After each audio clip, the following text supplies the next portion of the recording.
மாண்புமிகு உறுப்பினர் திரு மு தமிமுன் அன்சாரி அவர்கள். மாண்புமிகு பேரவை தலைவர் அவர்களே, மாண்புமிகு பேரவை துணைத் தலைவர் அவர்களே, இன்று போட்டியின்றி தேர்ந்தெடுக்கப்பட்டிருக்கக்கூடிய உங்கள் இருவருக்கும் என்னுடைய மனிதநேய ஜனநாயக கட்சியின் சார்பிலே நல்வாழ்த்துக்களை தெரிவித்துக் கொள்கிறேன். உங்களை இந்த இடத்திலே அமர வைத்ததற்காக மாண்புமிகு முதல்வர் அவர்களுக்கும் என்னுடைய பாராட்டுகளை தெரிவித்துக் கொள்கிறேன். இருளை படிப்பதை விட ஒரு மெழுகுவர்த்தியை ஏற்றி வையுங்கள் என்றார் அரசியல் மேதை அரிஸ்டாட்டில். நீங்கள் மெழுகுவர்த்தி ஏற்றி வைக்கும் இடத்தில் இருக்கிறீர்கள். அந்த மெழுகுவர்த்தி இந்த அவையில் நாகரிக அரசியலின் வெளிச்சத்தை ஏற்றி வைக்கட்டும் என்று மீண்டும் வாழ்த்துகின்றேன்.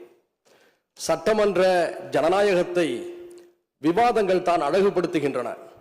இதில் எண்ணிக்கைகளின் வலிமை எவ்வளவு முக்கியமோ அதுபோல் எண்ணங்களின் வலிமைகளும் மிக முக்கியம்.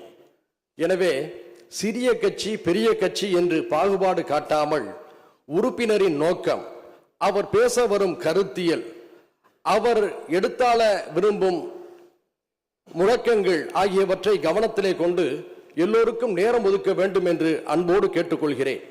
சமூக நீதி, சமூக நல்லிணக்கம், சமத்துவ ஜனநாயகம் போன்றவை ஓங்கி ஒலிக்கவும் ஜனநாயகத்தின் முதிர்ச்சியை வெளிக்காட்டவும் உங்களின் தலைமையில இந்த அவையின் செயல்பாடுகள் அமையட்டும் என்று கூறி மீண்டும் வாழ்த்தி அமர்கிறேன். நன்றி, வாழ்த்துக்கள்.